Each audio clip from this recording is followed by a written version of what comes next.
Не сака техничка влада и не се согласува со тој концепт, ама штом треба да се задоволат апетитите на ДУИ. Наеднаш техничката влада не е проблем за Ковачевски. Иако ВМРО ДПМН се откажува од пржинскиот модел и со тоа би изгубиле технички министри и заменици министри, сепак Ковачевски како и неговите колеги челници на ДУИ не попуштаат. Техничка влада ки имало. Зошто?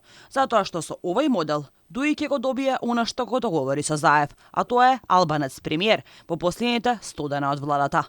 Премиерот Ковачевски пред само 9 месеци јавно зборуваше дека тој не се согласува со техничката влада и е подготвен да го смени законот, ако имаат волја партиите. Ама сега, кога треба да се додвори на интегративците, концептот се чини дека не му пречи. Ние имаме еден специфичен закон за влада, во кој што се предвидува 100 дена техничка влада, со кој што концепт јас лично не се слагам. Ќе ви кажам и зошто.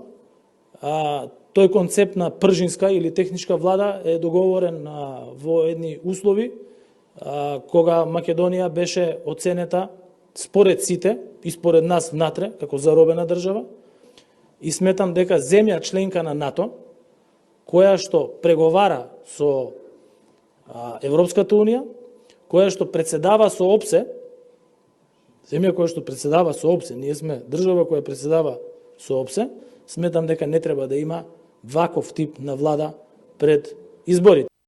Доколку Ковачевски би останал доследен на својот став, кажан во март годинава, и прифати да се укине моделот на пржинска влада, тоа практично би значило дека ќе се замери со интегративците, кои гласно говорат дека успеале да договорат албанец премиер. А тој албанец премиер би бил предлог на ДУИ, партијата која во последно време се повеќе е во центарот на скандали со сомнеж за криминал и корупција. За првиот човек на ВМРО ДПМН тоа е понижувачки. За мене е понижувачки како граѓанин и како политичар партијата која што во последно време е во центар на скандалите, а тоа е Демократската унија за интеграција да номинира премиер. Не гледам каков квалитет тој премиер може да донесе и каква додадена вредност. Техничката влада има повеќе обструкции отколку нешто кое што може да додаде вредност во процесот. Инаку, ова не е прв пат Ковачевски да ги смени ставовите со цел да ги исполни барањата на ДУИ. Претходно и токму за датумот на изборите Ковачевски беше дециден дека претседателските и парламентарните избори нема да се споени.